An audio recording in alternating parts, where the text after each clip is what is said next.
Now, we are continuing in the season of Easter. The season of Lent that preceded this mirrored Jesus' 40 days in the wilderness, and for us, that is a season that has a bit of a wilderness feel to it. It is a 40-day time of intentional actions to focus us on our relationship with God. We take on actions or give up things to mark our journey and affirm our commitment to the season. And the practice of prayer and devotion is a time of growing in our relationship with God and hopefully having different encounters and experiences with our faith. That journey leads us to the day of resurrection that marks the beginning of Easter. And I think Easter, much like Christmas, has such a big celebration to begin the season that the season actually gets a little lost. Many people consider Christmas over when Boxing Day passes, or really at the most after New Year's Eve. Then the decorations are put away, and for most it is considered done for another year.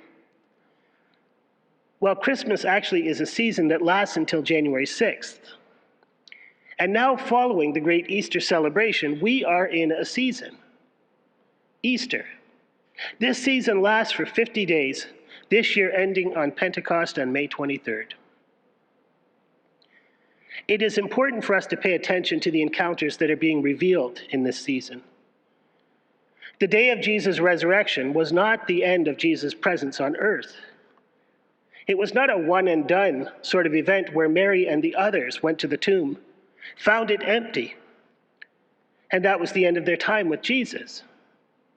Remember that they were fearful. They had seen Jesus tortured, brutalized, and executed. And they were fearful that they might suffer the same fate. So the first time that Jesus appeared amongst them was in a locked room. They were hiding out of fear of the crowds that had called for Jesus' crucifixion. The encounters with the risen Christ are important because the disciples did not understand when Jesus had foretold what was going to happen. They didn't recognize the events of Holy Week, awful as they were, as being exactly what Jesus had told them was going to happen. And I think we could wonder if Jesus had not appeared after his resurrection to give more instructions, to make clear what it is that they were to do, whether or not they would have been such strong witnesses as they went out teaching and spreading the gospel. I was speaking with a clergy colleague this week, and he was telling me that he refers to this Sunday as Fish and Chips Sunday. He was quite looking forward to this week when we hear about another encounter with the risen Jesus as he takes a piece of broiled fish and eats it. Now, I checked, and I don't think in any of the versions of the Bible there's actually any mention of chips. But it is kind of a fun way to think of Jesus' time with his disciples. The encounter that we hear about today follows another encounter on the road to Emmaus. In that passage, two of the disciples were walking to Emmaus, a journey of about 7 miles. And Jesus joins them on the journey. He appears with them. But they do not recognize Jesus. And he walks along with them as they're going to the village. And they've been talking about the resurrection, about finding the empty tomb. And Jesus asked them what they were talking about. And as they continue to talk about the resurrection, Jesus then challenges them about the need for prophecy to be fulfilled. And still they don't recognize him. It isn't until they get to Emmaus and they sit down to eat, and Jesus blesses and then breaks the bread, that they immediately recognize him. It is that moment when Jesus reenacts the sacrament of communion that they see who he is. And that encounter is being recounted amongst the other disciples when Jesus again appears and says those words so familiar to our worship liturgy, "Peace be with you." And we hear that they are frightened. They thought they were seeing a ghost. In the time before Jesus was crucified, the disciples did not understand what Jesus was telling them would happen. And now after it has all happened,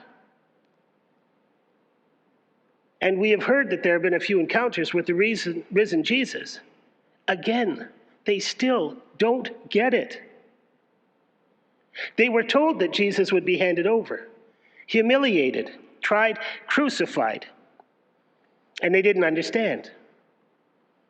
And now when it has happened, they still don't get it.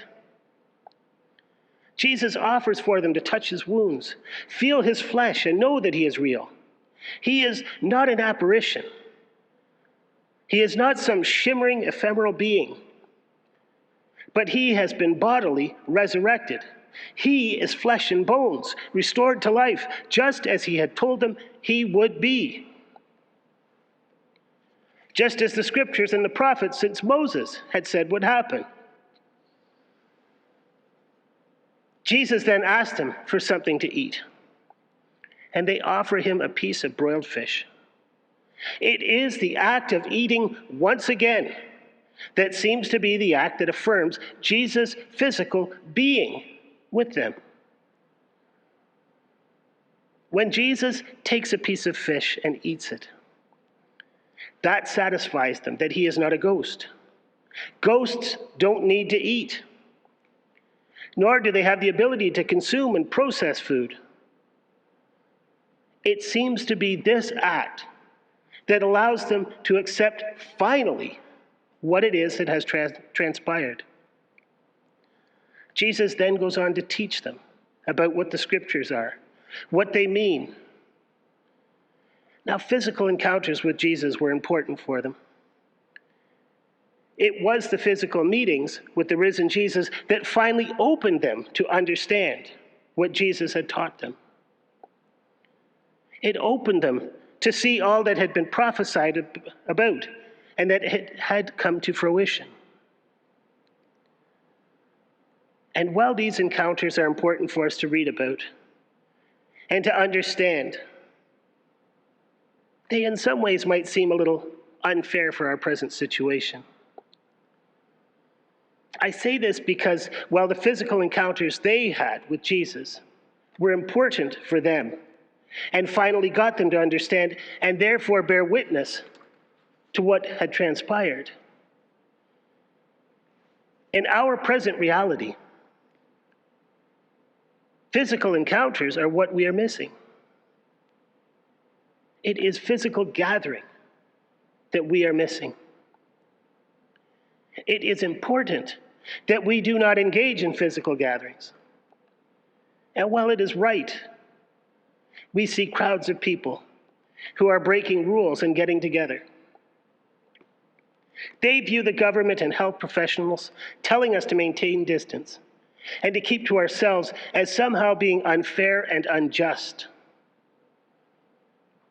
And while I understand the frustration that we ourselves are feeling, and we are seeing many expressing, it is important in this time that we do not gather.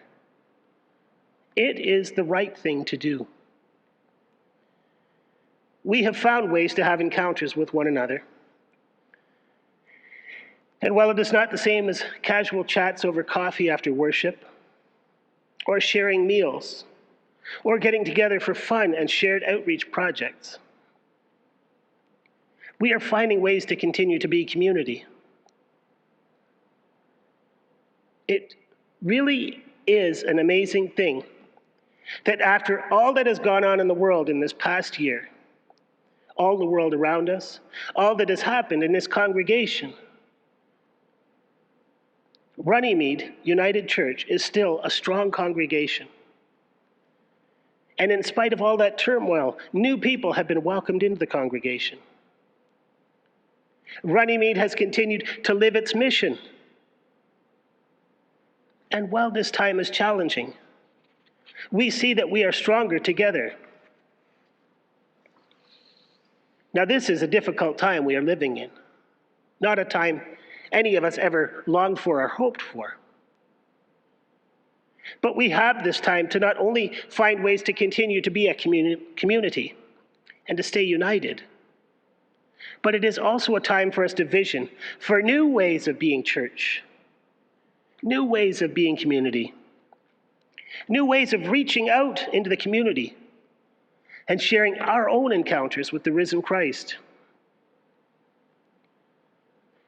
Runnymede has found ways to adjust to the realities of what we need to do as faithful citizens to care for ourselves and for our neighbors. Who could have imagined what has been achieved in such a short time? As we have continued to share worship, we have continued to share fellowship, we have continued to study together, to sing together, to meet for administrative tasks, to become an affirming ministry, to continue our outreach ministries. We will get through this time. It seems and it feels like it has dragged on forever, but we will get through this time.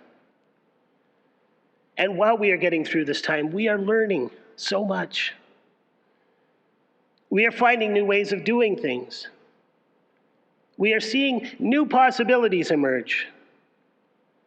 It has long been a conversation in the church that we need to find new ways of being church. And in this moment, we are. Out of necessity. We are trying new things and doing things in different ways. We will get through this. But this is a time of learning and a time of innovating and stretching. There is much in this time that drains us and tries our patience. But there is also tremendous opportunity to grow and to be more than we were. The day will come when we will gather.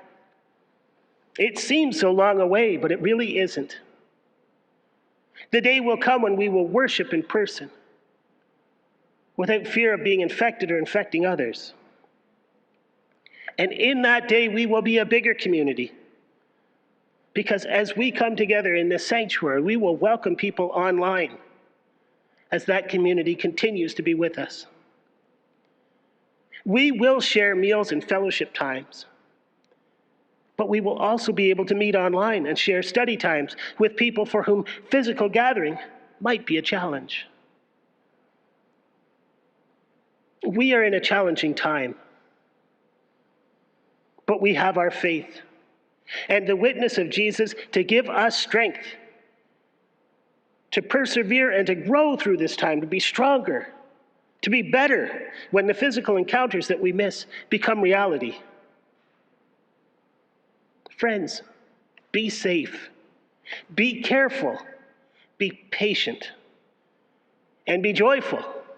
It's Fish and Chips Sunday. Amen.